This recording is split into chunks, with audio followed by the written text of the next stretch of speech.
대통령 선거가 몇 달 앞으로 오니까 매일 뉴스가 뜨겁습니다. 그죠? 대체 대통령이 뭐길래 여러분 세상은 이렇게 대통령 선거에 관심이 많고 이목에 집중되는 것일까요? 현대사회에 있어서 대통령이란 무엇일까요?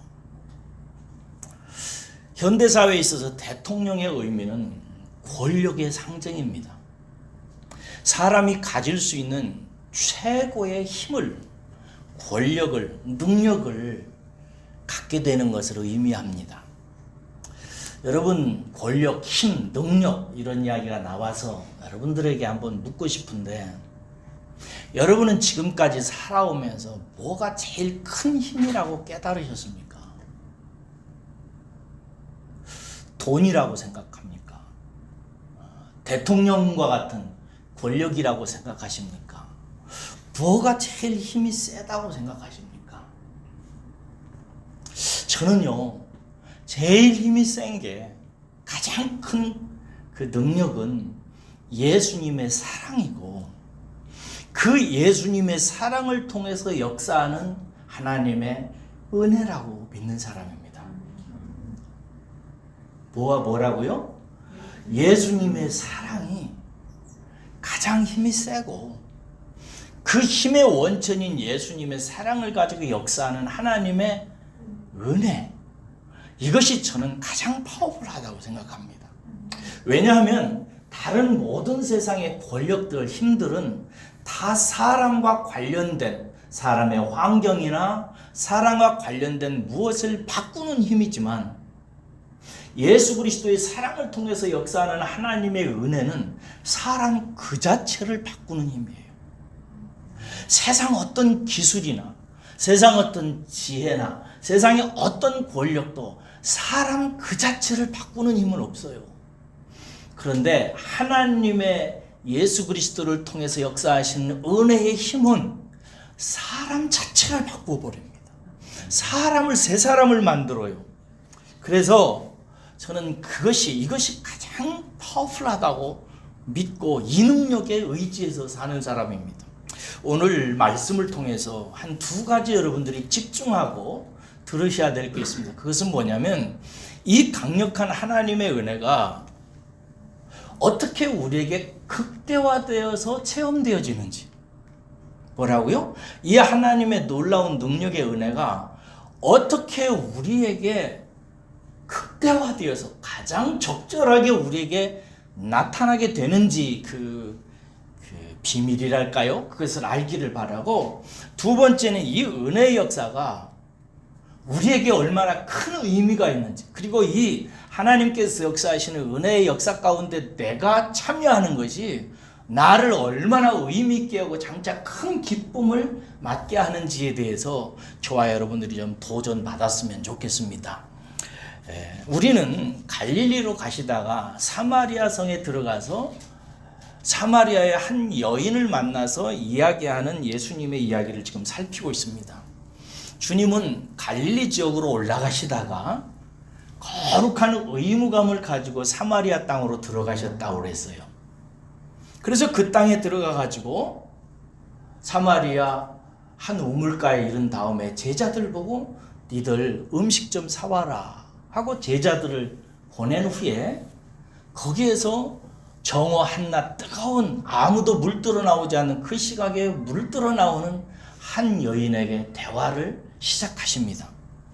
그러면서 그 여인에게 물을 달라고 하면서, 네가 나에게 물을 주면 나는 너에게 영원히 목마르지 않는 샘물을 주겠다라고 말씀하십니다. 그러면서 자기 자신을 소개하기를, 나는 너를 위해서 하나님께서 영원히 목마르지 않는 샘물을 주도록 보냄을 받은 자다.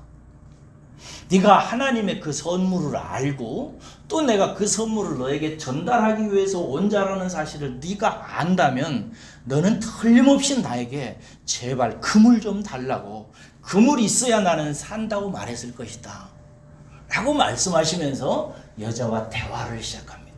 처음에는 이 여자가 예수님이 무슨 말씀을 하시는지 잘 몰라가지고 오해도 하기도 하지만 차츰차츰 대화가 깊어져 가면서 이 여인은 예수님이 말씀하시는 생수가 무엇인지, 목마르지 아니하는 삶이 무엇인지, 그리고 자기 마음과 영혼을 적셔서 영혼이 충만하게 하기 위해서 하나님께서 주시는 선물이 무엇인지를 눈치채기 시작하면서 그 생수가 있다면 나에게 달라고 말합니다.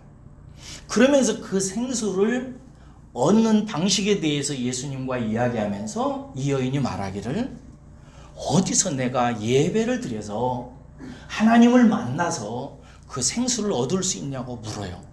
예루살렘에서 드려야 됩니까? 사마리아 예배처에서 드려야 됩니까? 하고 물어요. 이때 예수님께서 말씀하시기를, 예루살렘으로도 말고 사마리아로도 말고 아버지 하나님, 생수의 근원, 뿌리, 아버지를 만나서 충만하게 되는 그날이 온다. 그 예배가 있다. 그 예배는 어떻게 드리느냐? 여기서 저기서 드리는 것이 아니라, 장소에 딸린 것이 아니라, 환경과 조건과 여건에 따라서 달라지는 것이 아니라 우리의 마음속에서 하나님을 만나서 그분으로 충만하게 드리는 예배인데, 그게 영과 진리로 드리는 예배다 라고 가르쳐 주십니다. 여러분, 이런 이야기들은 사마리아 이 여인과 예수님과의 수많은 대화를 요한이 압축해 놓은 본문이에요. 그래서 이 본문만 보면은 이 여인이 어느 정도 감화되었는지, 깨달은 세계가 얼마나 깊은지 충분히 우리에게 짐작이 잘 안 됩니다. 그래서 한 달의 기간이 넘도록 이 본문을 제가 여러분들에게 이 본문의 행간 속에 흘러가는 예수님과 사마리아 여인과의 대화의 의미를 계속해서 밝혀드렸던 것입니다. 한마디로 말해서 이 메시지의 내용은 뭐냐면, 한 목마른 영혼이 예수 그리스도를 통해서 하나님을 만나서 성령으로 충만하게 되어서 인생의 영적인 목마름을 해결하는 방법과 진리에 대한 이야기였던 것입니다.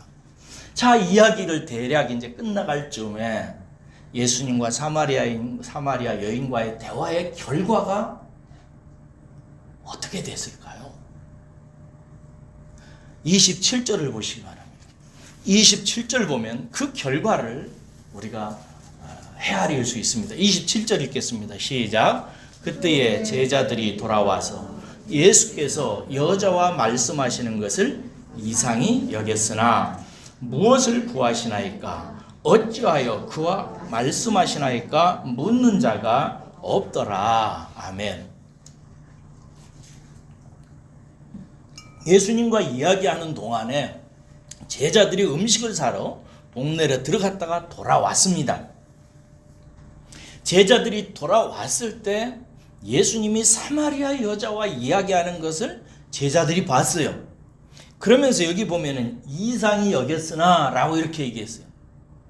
왜 이상히 여겼다는 것은 충분히 제가 설명을 드렸죠. 유대인과 사마리아인들의 갈등, 그리고 여자와 대화할 수 없는 상황, 이런 역사적인 상황을 말씀을 드렸어요. 이상히 여겼다는 것이에요. 그런데 여기서 이상히 여겼다는 것은 단지 그런 뜻이 아니에요. 이상히 여겼다는 이 헬라 말은 무슨 말이냐면 나우마조라는 뜻인 말인데, 이 말은 뭐냐면 굉장히 놀랐다는 것입니다.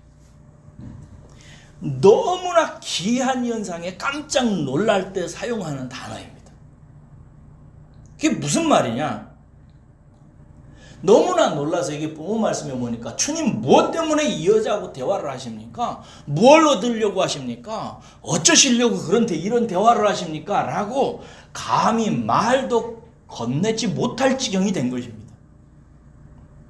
이 분위기에 대해서 어떤 주석가가 이렇게 써놓은 것을 제가 봤어요.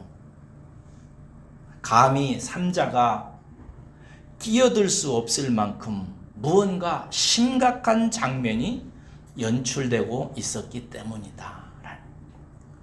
이 예수님하고 사마리아 여인하고 지금 대화를 해서 만들어낸 분위기가, 감히 다른 삼자가 이 대화에 끼어들지 않았던 어떤 사람이 끼어들어서 이게 뭐냐고 물을 정도로 그렇게 만만한 분위기가 아니었다는 거예요. 완전히 심각한 장면이 연출되고 있었다는 것입니다. 대체 어떤 분위기가 그때 예수님과 이 여자와의 상황에 있었을까?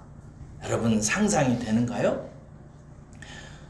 제자들이 말도 건넬 수 없을 만큼 이 여인과 예수님과의 사이에서 지금 뭔가 굉장한 흐름이 있는 거예요. 요한은 이러한 상황에 대해서 본문에서 말로 적지를 않고 어떻게 표현하냐면은 이후에 나타나는 여자의 행동을 통해서 나타냅니다. 그렇게 문학적으로 장치를 사용하죠. 요한이 여자가 예수님의 말씀을 듣고 회개하고 눈물을 흘리고 이제 깨달았다고 하고 주님께 경배하고 하나님을 찬송하고 뭐 이렇게도 할 수 있는데 그렇게 하지 아니하고 요한은 그 후에 이 여자가 나타나는 행동을 통해서 이 모든 것을 설명한 거라는 거예요. 거기 보세요. 28절에서 30절까지를 제가 읽어볼 테니까 이 여인에게 무슨 일이 일어났는지를 여러분들이 짐작해 보시기 바랍니다. 여자가 물동이를 버려두고 동네로 들어가서 사람들에게 이르되 내가 행한 모든 일을 내게 말한 사람을 와서 보라. 이는 그리스도가 아니냐 하니 그들이 동네에서 나와 예수께 나오더라. 이렇게 돼 있어요.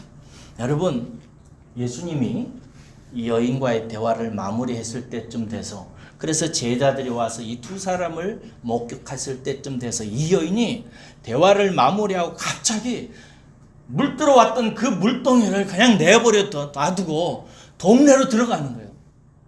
그리고 그 사람들에게 말하는 거예요. 그리스도다라고 말하는 거예요. 여기서 버려두고라고 하는 이 단어는요, 제가 검색을 해봤더니 언제 쓰이는 단어냐면 제자들이 예수님을 만나고 예수님이 너 나를 따르라 했을 때 그물과 배를 아비를 버려두고 할 때 사용했던 단어예요. 자기가 지금까지 하려고 했던 물 들어오는 모든 일, 그런 모든 일을 다 잊어버리고 다른 행동을 시작하는 거예요. 그 다음에 가서라고 하는 이 단어는 들어갔다라는 단어인데 어디로 들어갔다는 거예요? 사마리아 한 동네로 들어갔다는 거죠. 근데 그 동네로 왜 들어갔어요? 그 동네 사람들을 만나러 들어간 거죠. 근데 그 사람들을 사마리아에는 만나려고 했던 사람인가요? 아니죠. 그 동네 사람들 만나기 싫어가지고 그 사람들과 눈 마주치는 거 싫어가지고 그 사람들 물가로 나오지 않은 정오에 물들어 나온 거잖아요. 그죠? 평소에는 만나기도 싫고 부딪히는 것도 부담스럽고 할 수만 있으면 피하려고 했던 그 동네 사람들에게 뛰어가는 거예요. 그리고 가서 이르되 하면서 말하는데 내가 예수가 그리스도라. 이분이 그리스도라고 하는 사실을 증거하는 거예요. 그러면서 내가 행한 모든 일을 내게 말한 사람을 와서 보세요.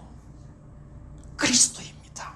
라고 말하는 거예요. 요한은 여기서 한 죄인이 그리스도를 만난 모습, 그리스도를 만난 사람의 모습을 행동으로 그려 표현하고 있는 것입니다. 한 목마른 인생, 죄로 말미암아 완전히 망가져서 사람 하나도 만날 용기도 없어서 한낮 뜨거운 정오에 물들어 나와서 그 목마른 육체의 상태를 그저 적시는 정도의 인생을 살아가던 한 사람이 예수를 만나고 그가 그리스도라고 하는 사실을 깨닫고 보았을 때 그 사람이 어떻게 변하는지를 보여주는 거예요. 단지 한 사람이 예수가 그리스도다, 예수님이 하나님께서 기름 부으셔서 이 땅에 보내신 그리스도다 라고 하는 그 사실 하나만 발견해도 사람이 어떻게 확 바뀌는지를 요한은 그의 행동을 통해서 지금 묘사하고 있는 거예요. 여러분, 제가 아는 한 형님이 있었어요. 시골인데 이 형님이 개를 키웠어요. 요즘에는 보신탕집 눈에 별로 안 띄더라고요. 근데 제가 어렸을 때만 해도 아니야 한 10년 20년 전만 해도 보신탕집 제법 많았습니다. 이게 보신탕집에 제공하는 개를 방목을 해서 키우는 형님이었어요. 산에다가 개를 한 100여 마리를 풀어가지고 그래 잡아가지고 그렇게 장사를 하는 형님이었어요. 이분은 일주일에 한두 번씩 자기가 모는 큰 트럭에다가 개를 싣고 어디론가 가곤 했어요. 개 발로 가는 거죠. 그래가지고 그 형님의 그 트럭이 나가면은 막 개소리가 온 동네를 이렇게 막 시끄럽게 하곤 했죠. 근데 이 형님이 어느 날 예수를 만납니다. 교회 와서 복음을 듣고 예수님을 체험하게 되죠. 그리고 나서 이 형님이 어떻게 변했는지 아세요? 형님이 예수님을 그리스도다. 예수님이 내 생명이다. 나는 구원받았다. 이런 식으로 제가 표현을 안 하고 어떻게 표현하냐면 요한처럼 표현하는데요. 이 형님이 자기 트럭에다가 스피커를 답니다. 그래가지고 운전할 때마다 예수 믿으세요. 예수 믿으세요. 예수 믿으면 천국 갑니다. 예수 안 믿으면 지옥 가요. 예수 믿으세요. 예수 믿으세요. 그러면 뒤 형님 트럭에서 개들이 망망망망망 짖습니다. 그러니까 어떤 동네 아저씨가 화가 나가지고 에이 개소리하고 있네 하더라고요. 별로 안 웃네. 나는 굉장히 재밌는 얘기라고 하는데요. 여러분, 한 젊은이가 예수가 그리스도라고 하는 사실을 알고 믿고 거듭났을 때 어떻게 변하는지를 저는 그때 그 형님을 통해서 보게 되었습니다. 사랑하는 여러분, 예수를 만나면 예수가 그리스도라고 하는 사실을 깨닫기 때문에 사람이 여러분들처럼 다 이렇게 변해요. 저는 여러분들도 그 중에 한 사람들이고 그런 무리라고 확신을 합니다. 코로나가 온 나라를 덮쳐가지고 예수 믿는 사람들 예배 드리는 거 그렇게 뭐라고 하라고. 저는 아주 그냥 교회에서 한번 코로나 걸렸다고 하는 뉴스 보면 그 밑에 댓글 보기가 두려울 정도로 막 달아치잖아요. 그럼에도 불구하고 집에서 그리고 이곳에 나와서 예배 드리는 여러분들이 그렇게 변한 사람들이고 앞으로 더 그렇게 변할 것이라고 저는 확신합니다. 그런데 여러분, 무엇이 이렇게 우리를 그리고 사마리아 이 여인을 변화시키는 걸까요? 이 여자가 예수님에 대해서 이렇게 말합니다. 내가 행한 모든 일을 내게 말한 사람을 봐라. 그가 그리스도라 라고 얘기해요. 이 말이 원어적으로 무슨 의미가 있냐면 그녀가 행한 모든 일을 통해서 그녀에게 복음을 깨닫게 해주신 예수님에 대한 얘기예요. 이 예수님이 이 여인에게 자기 자신이 그리스도라고 하는 사실을 깨닫게 하는데 뭘 소스로, 뭘 재료로 사용해서 이 역사를 일으켰냐면 이 여자가 일평생 살아오면서 행한 일이었다는 거예요. 그 일을 통해서 예수님께서는 이 여자가 얼마나 목마른 여인인지, 이 여자에게 얼마나 성령이 필요한 상황인지, 하나님께서 이렇게 살아온 이 여인에게 허락하시기 위해서 준비한 성령의 생수가 얼마나 좋은 것이고 그것을 여인이 받았을 때 얼마나 이 여인을 바꾸게 되는지를 뭘 통해서 예수님께서 이 여인에게 허락해 주시냐면 이 여인이 일평생 살아오면서 행했던 그 일을 통해서 그 일을 얘기하면서 이 여인으로 하여금 예수님을 깨닫도록 해주신 거란 말이에요. 자, 그러면 이 여인이 지금까지 살아오면서 행했던 일이 뭐죠? 이 여러 가지가 있었겠습니다만 예수님께서 뭐 또 다른 얘기도 하셨을지도 모르겠습니다만 우리가 분명히 예수님께서 얘기하신 내용 중에 하나는 뭐냐면 이 여인이 정상적인 결혼 생활을 하지 않고 이미 5명의 남자를 거쳤고 지금 사는 남자도 자기 남편이 아니라고 하는, 하나님께서 율법을 통해서 깨닫게 하신 것이나 율법의 계명이나 규례를 떠나서 자기의 우상과 같은 남편과의 삶을 추구하며 하나님을 떠나서 살았던 그 삶, 한마디로 말해서 그것 때문에 이 여인은 동네 사람들 만날 수도 없었고 동네 사람 만나는 것이 창피하고 도저히 견딜 수 없어서 정오에 물들어 나온 거잖아요. 사람들이 정죄하고 자기 자신도 사람 하나 만날 수 없게 만든 그런 조건과 자기의 이야기를 통해서 예수님께서는 무엇으로 이끄셨냐면 하나님께서 이 여인을 위해서 준비한 하나님의 선물, 생수, 성령을 받게 하셨다는 것입니다. 여기서 우리는 한 가지 꼭 깨닫고 깊이 들어가야 되는 진리 하나가 있습니다.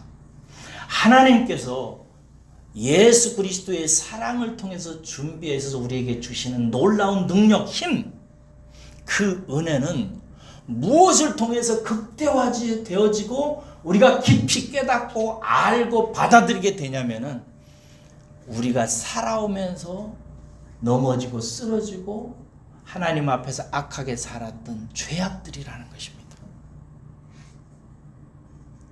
하나님께서 우리로 하여금 하나님의 은혜를 체험하게 하는 하나님의 도구가 뭐냐면 우리의 죄악들이에요. 우리의 어리석음이라고, 우리의 무지입니다. 하나님을 떠나서 살았던 죄 장아찌로 살았던 우리의 삶을 통해서 하나님께서는 당신의 은혜를 우리에게 허락해 주신다고 하는 이 진리를 여러분들이 오늘 이 아침에 깊이 깨닫게 되면 여러분들의 어리석음과 죄악과 허물과 모든 죄 장아찌 된 삶이 은혜의 통로라고 하는 사실을 깨닫게 될 것입니다. 이것이 죄가. 사랑하는 여러분, 우리는 살아가면서 수많은 죄를 짓습니다. 죄를 먹고 마시고 살아요.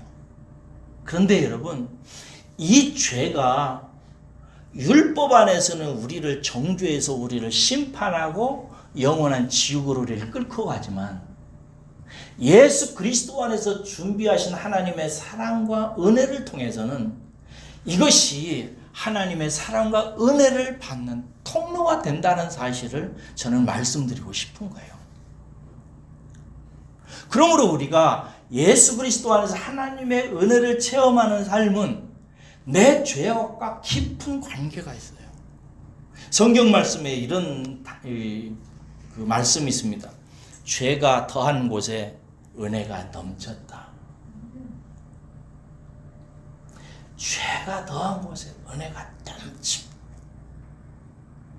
사랑하는 여러분, 내 자신이 부족하다고 생각하는 사람, 나는 너무 죄가 많아가지고 하나님께서 나를 보시면 은혜 안 주실 거야. 나 같은 것에 무슨 관심이 있겠어? 내가 어떻게 성경에서 말하는 그 놀라운 은혜와 하나님의 사랑을 받을 자격이 있겠어라고 생각할 수 있습니다.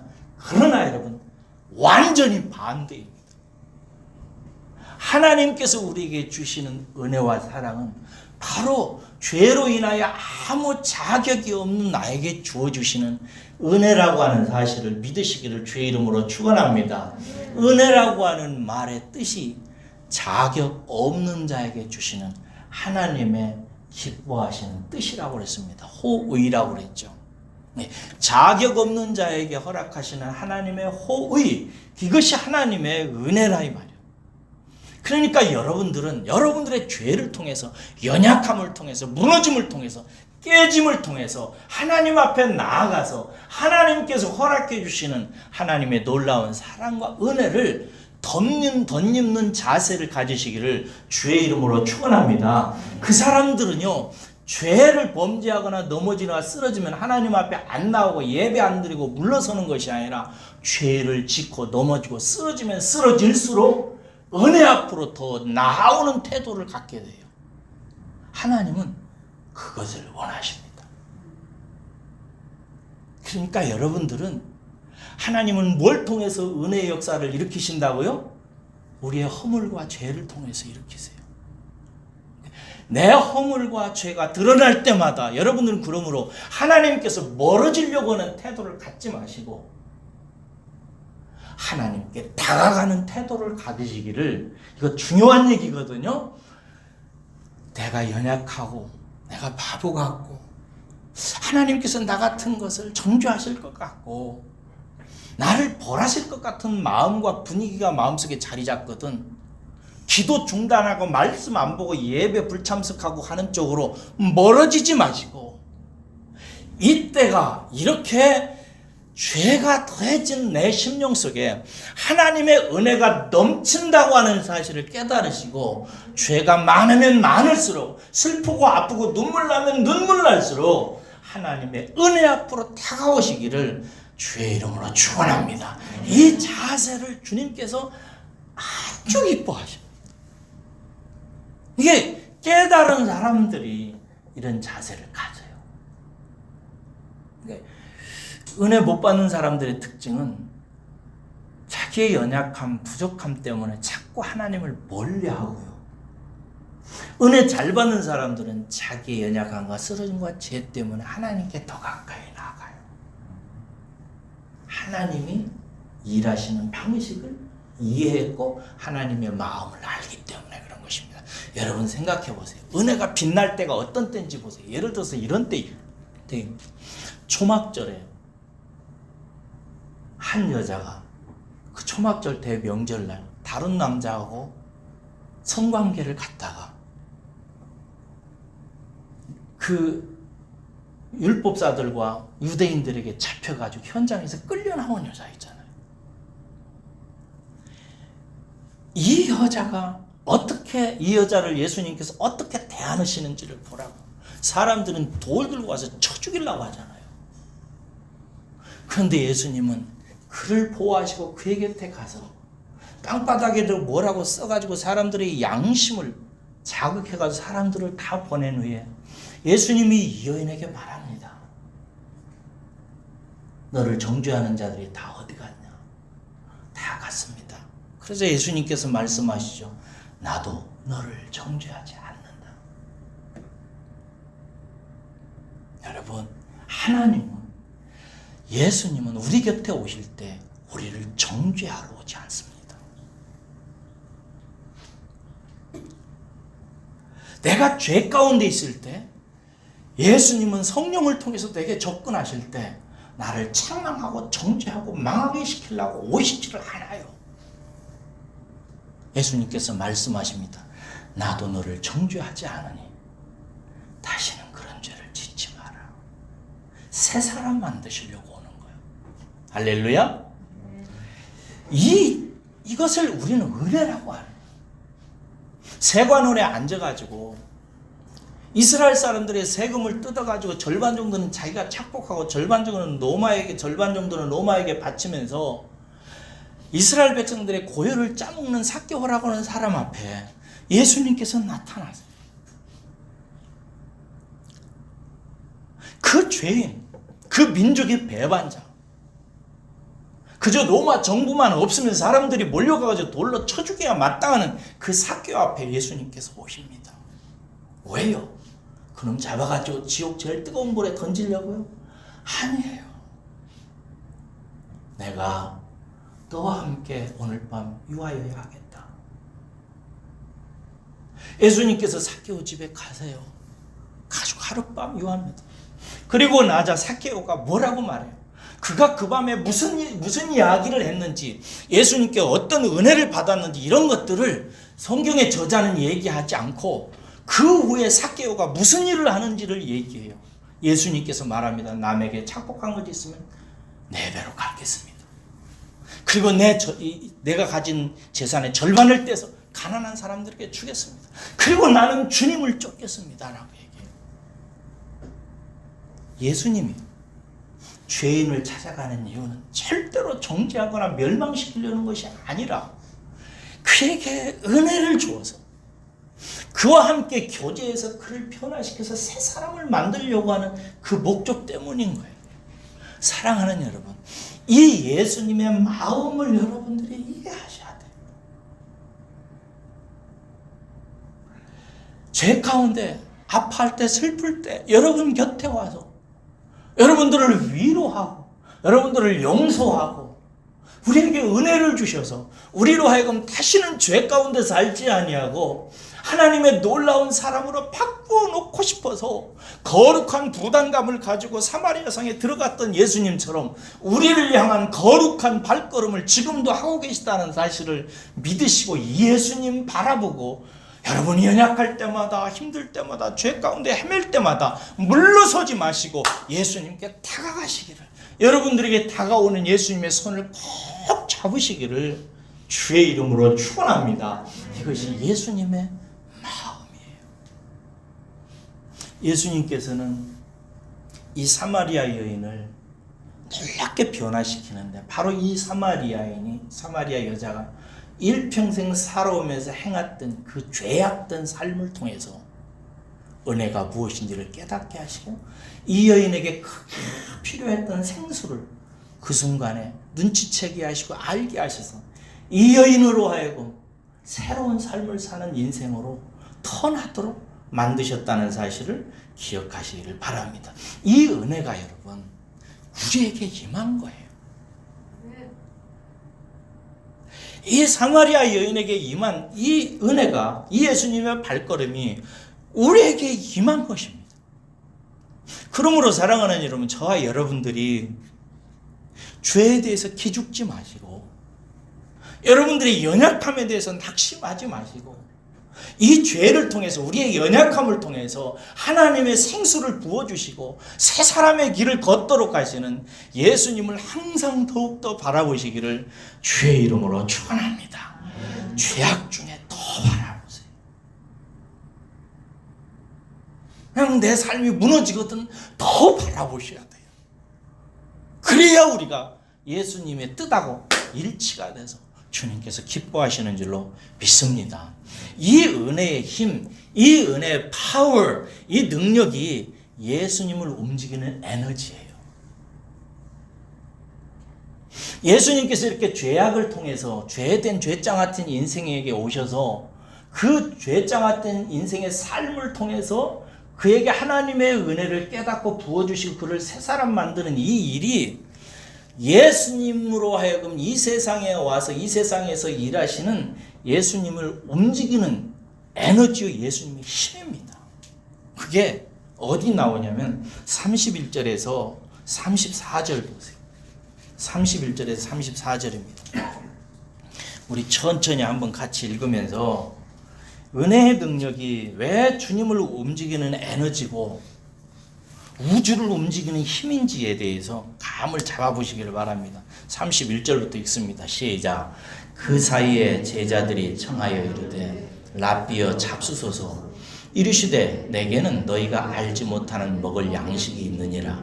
제자들이 서로 말하되 누가 잡수실 것을 갖다 드렸는가 하니 예수께서 이르시되 나의 양식은 나를 보내신 이의 뜻을 행하며 그의 일을 온전히 이루는 이것이니라. 아멘.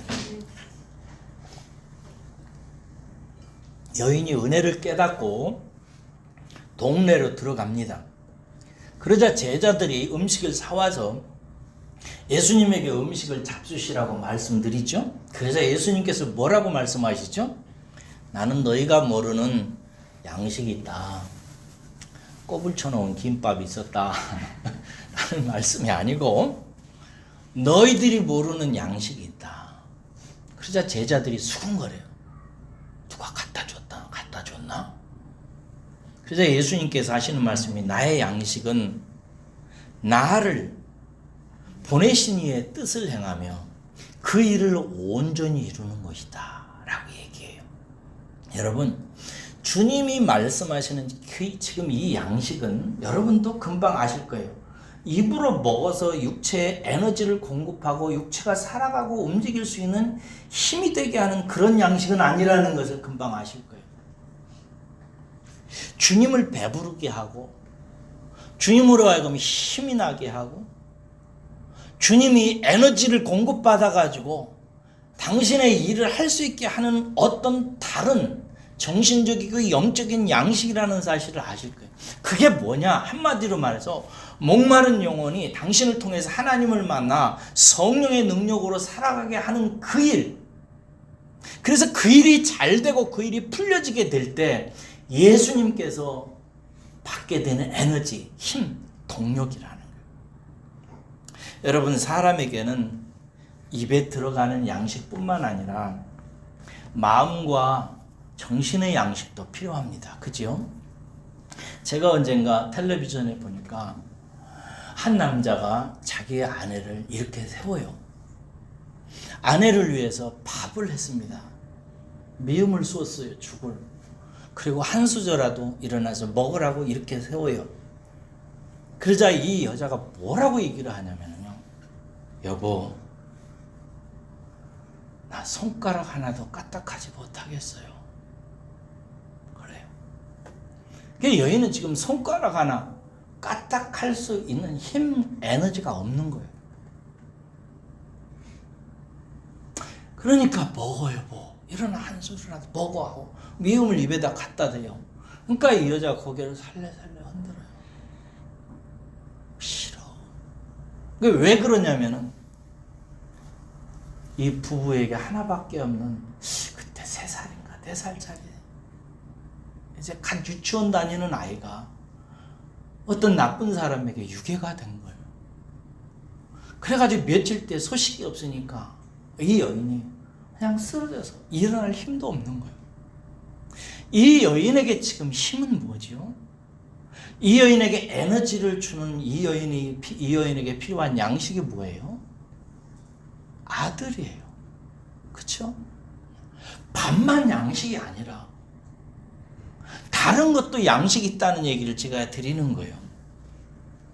주님은 마태복음 4장에서 이런 말씀을 하셨어요. 마귀에게. 사람이 떡으로만 사는 것이 아니라 하나님의 입에서 나오는 모든 말씀으로 사느니라. 사람이 힘이 있어야 살죠. 움직일 수 있는 에너지가 필요하죠. 그 모든 것들을 공급해 주는 것을 우리는 양식이라고 그래요. 그런데 그 양식이 우리의 육체의 힘과 에너지를 공급하는 양식만 양식이 아니라 진짜 양식이 있다. 내 영적인 삶의 에너지를 공급하고 나의 모든 마음과 심령의 사심을 공급해주는 양식이 있다. 그게 뭐냐면 하나님의 입에서 나오는 모든 말씀이라고 얘기해요. 사랑하는 여러분, 여러분들의 양식이 바로 그것이라는 사실을 믿으시기를 주의 이름으로 축원합니다. 그 말씀. 제가 지난 주일에 우리 아들 자은이하고 얘기를 하는데, 제가 집에 가면 이제 피곤하니까 누워요. 누워가지고 텔레비전으로 저는 유튜브 영상을 통해서 이렇게 아름다운 그 풍경 영상을 많이 봅니다. 네, 어저께도 가서 제가 스위스를 이렇게 한참 봤는데 유럽 쪽에 있는 풍경들이 너무 아름답잖아요. 그 풍경을, 파노라마 풍경을 계속 보고 있는데 자은이가 울어요. 아버지, 네.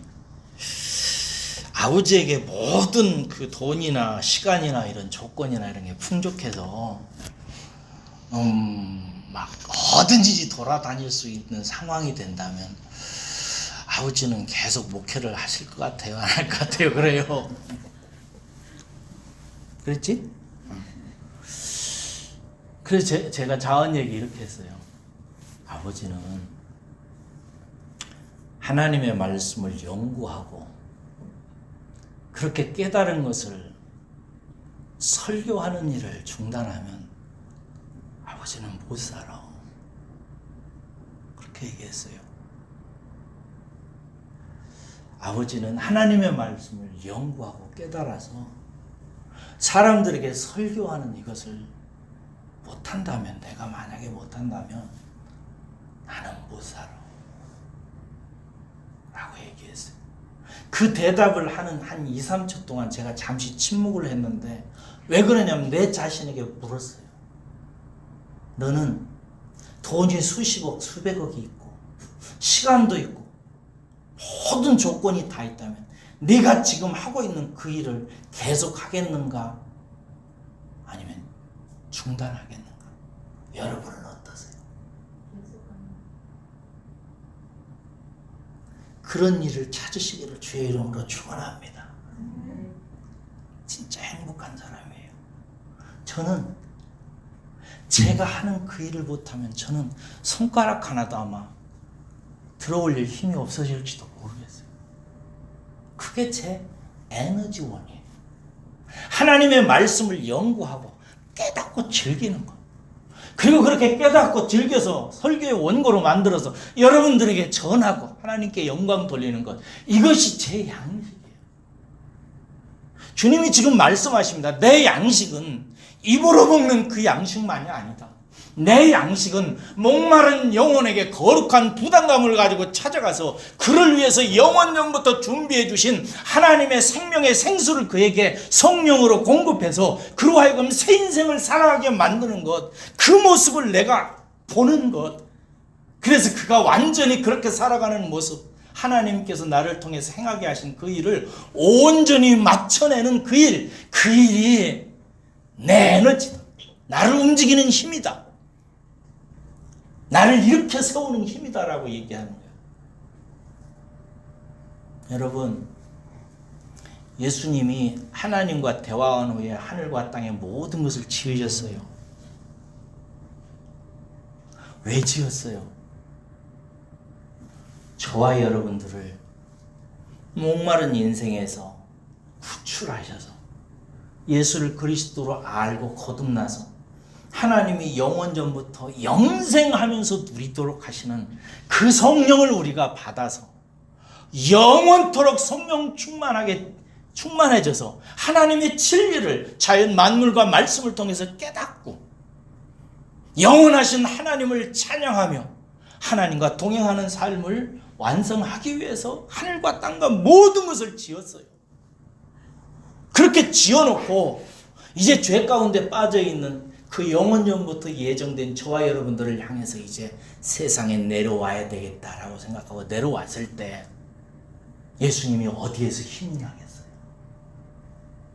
그렇게 내려와서 여러분들에게 복음을 전했는데, 이정우 목사를 통해서 전하고 선교사들을 통해서 전했는데 여러분들이 예수를 그리스도로 알고 이렇게 나와서 예배드리고 말씀을 듣고 매일매일 성장해가는 이 모습을 보면서 지금도 하나님 우편에서 예수님께서 보시며 예수님이 얼마나 힘을 받고 계시겠어요? 따라서 하겠습니다. 가슴에 손을 얹으세요.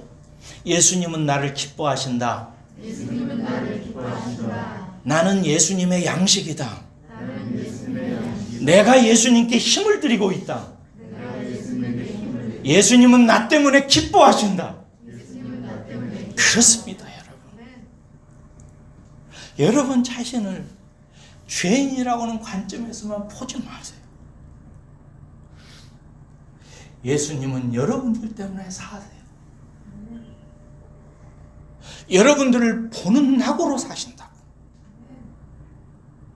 여러분들이 이렇게 예배 드릴 때 예수님은 눈물을 흘리며 감격하시고, 여러분들이 하나님을 찬양하고 여러분들이 매일매일 변화될 때 예수님은 입으로 들어가는 떡 따위 먹지 않아도 마음과 영혼이 배불러서 기뻐하고 즐거워하고 계세요.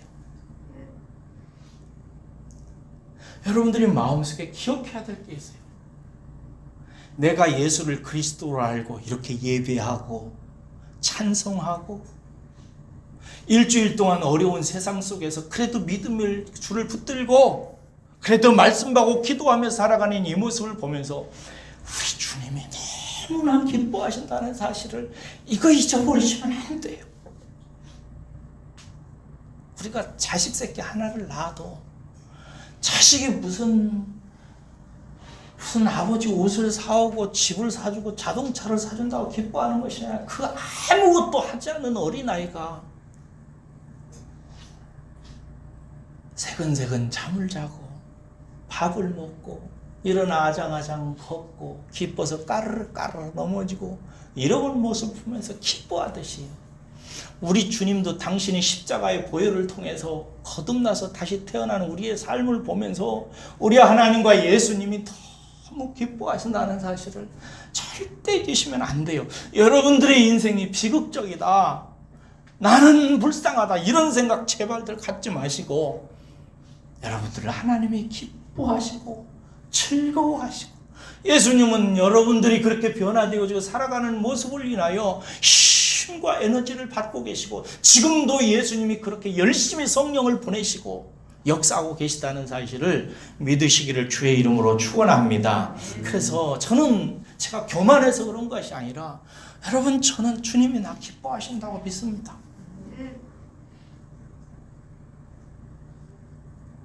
저는 주님이 저 때문에 굉장히 힘을 받는다고 생각해요.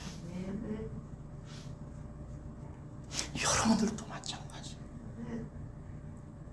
그거 꼭 기억하세요. 그리고 하나만 더, 오늘 본문 말씀을 통해서 하나만 더 얘기해요. 그 이후의 말씀은 여러분들이 딱 읽으면 다 아는 얘기예요. 무슨 얘기예요? 주님은 이 은혜의 역사에 저와 여러분들을 초대하시고 동참하라고 말씀하세요. 35절에서 보세요.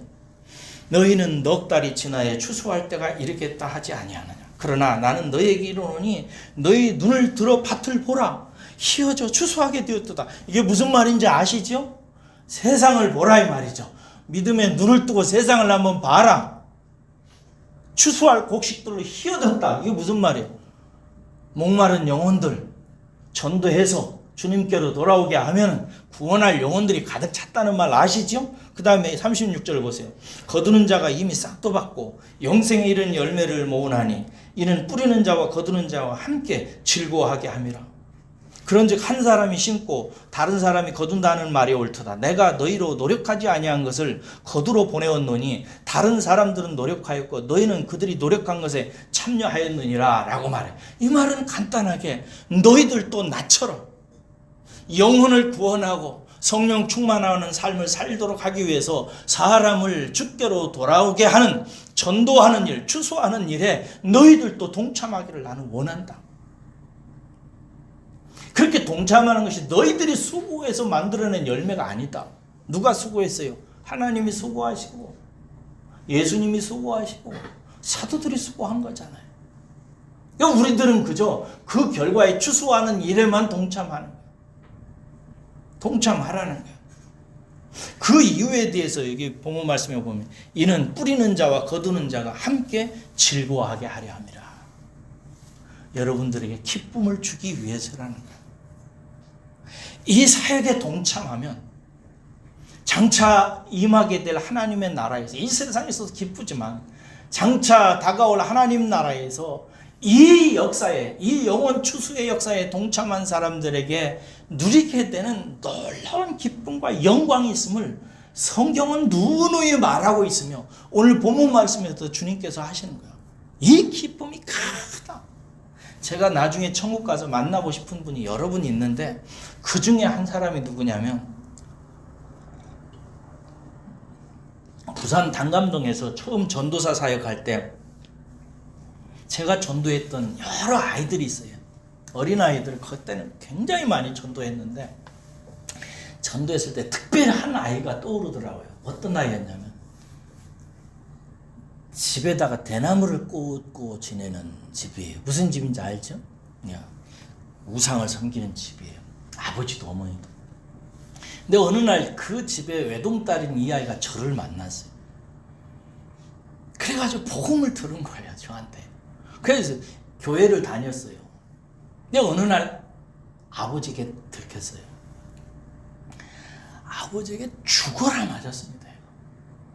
엉덩이하고 장단지를 보여주는데 매 맞아가지고 막 시퍼렇게 멍들었어요. 그러면서 이 아이가 이렇게 눈물을 줄줄줄 흘리면서 그래도 웃더라고요. 이 아이가 이렇게 울면서 웃으면서 저에게 뭐라고 얘기하냐면 전도사님, 나는 아빠가 그러는데요, 너 교회 가면 아빠가 죽인다 그랬어요. 죽여버리겠대요. 그래. 그랬더니 이 아이가 한다는 말이에요. 나는 그래도 다닐 거예요. 나는 예수님이 좋아요.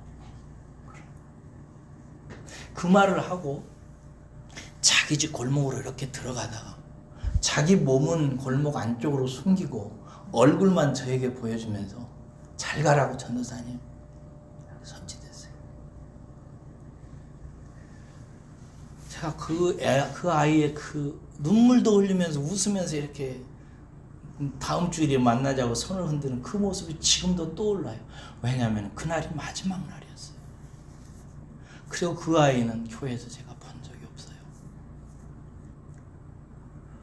어떻게 되었는지 모르겠어요. 근데 그 아이가 저는 천국에서 볼 것은 확실해요. 그래서 그 아이를 천국에서 보면은 저는 그 아이의 손을 잡고 아마 뛸 듯이 기뻐할 거예요.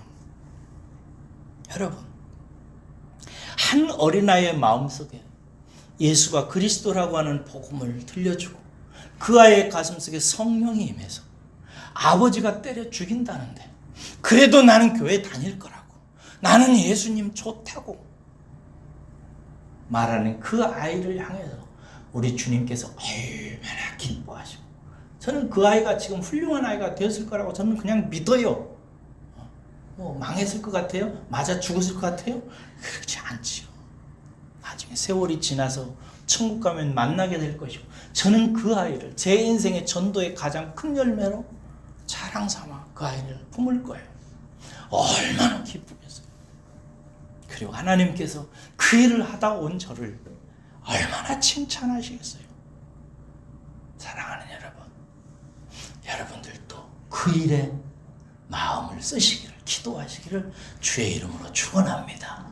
그 뒤에 보면, 오늘 본문 뒤에 보면 뭐라고 얘기하냐면, 사람들이 예수님께 와요. 그 전도를 받고 와가지고 예수님에게 우리 동네에 와가지고 하룻밤만 지내자고 얘기해요. 그래서 예수님께서 그 집에 가서 이틀 밤을 지내지요. 그러면서 그들과 대화하고 나서 이 사람들이 마지막 절에 이 여자에게 말해요. 우리가 너를 통해서 예수님을 알게 됐지만 이제는 너를 통해서 예수를 아는 것이 아니라 이분을 통해서 이분이 그리스도임을 우리가 믿게 됐다라고 얘기합니다.